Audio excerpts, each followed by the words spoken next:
ठाकरेंची शिवसेना महापालिकेमध्ये पहिल्याच दिवशी एकटी पडली का असं चित्र आता पाहायला मिळतंय। महापौर निवड कार्यक्रमाच्या पद्धतीवर शिवसेना ठाकरेंच्या नगरसेवकांनी आक्षेप नोंदवला आणि सभागृहात गोंधळ घातला। भाजप विरोधातील जोरदार घोषणाबाजी सुद्धा आपण सगळ्यांनी पाहिली। मात्र या घोषणा युद्धामध्ये आणि हरकतींच्या मुद्द्यावर मनसेनं कोणतीच भूमिका घेतलेली नाही। मनसेनं ठाकरेंच्या नगरसेवकांना साथ न देता शांत बसणं पसंत केलंय। आपण ही दोन दृश्य पाहतोय। शिवसेना युपीटीनं ज्या वेळेला त्यांच्या नगरसेवकांनी घोषणा दिलेल्या होत्या त्यावेळेला मनसेचे नगरसेवक मात्र शांत दिसले, शांतपणे बसलेले होते। त्यांनी काहीच प्रतिक्रिया दिलेली नाही आणि त्यामुळे उद्धव ठाकरे यांची शिवसेना एकटी पडली की काय असंच चित्र या निमित्तानं निर्माण झालेलं आहे।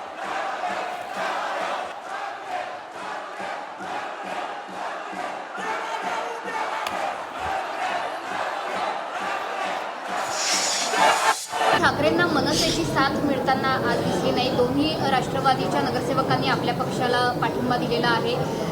जेव्हा घोषणा युद्ध सुरू होतं तेव्हा देखील मनसेचे नगरसेवक शांत होते। ठाकरेंची विकासाला पाठिंबा त्यांनी दिलेला आहे आणि त्यांना विश्वास आहे की महायुती सरकार गेले 3.5 वर्षामध्ये जे काम करते आहे आणि त्या कामावर त्यांनी विश्वास दाखवला आहे। त्यांना विकास पाहिजे, ते सोबत येत आहेत।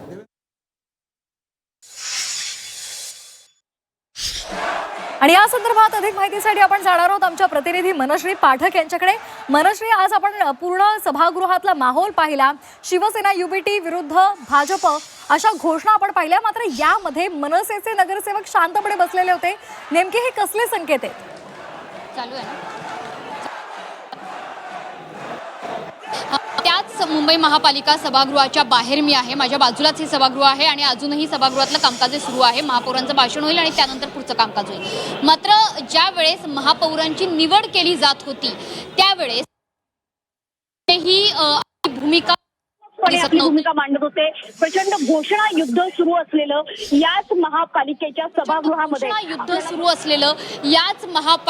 सभागृहामध्ये आपल्याला बघायला मिळत होतं। अजून सुद्धा आपण जर बघितलं तर अर्थातच या काचेतून फारसं दिसणार नाही, कारण आतमध्ये आपले कॅमेरे आहेत। या ठिकाणी आपण शिवसेनेचे ठाकरेंचे नगरसेवक अतिशय आक्रमक झालेले बघतो आहोत। मात्र दुसरीकडे मनसेचे नगरसेवक मात्र आक्रमक झाले नाही। मनसेने मात्र शांत राहणंच पसंत केलं। मग हे शांत राहणं घोषणा युद्धाच्या दरम्यान सुद्धा मनसेचे नगरसेवक शांत होते, मनसेचे गटनेते शांत होते।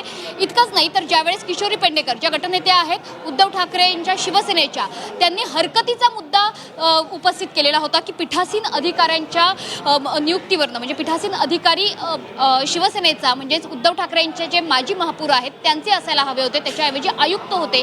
त्या बदललेल्या निर्णयावरती त्यांनी आक्षेप घेतलेला होता।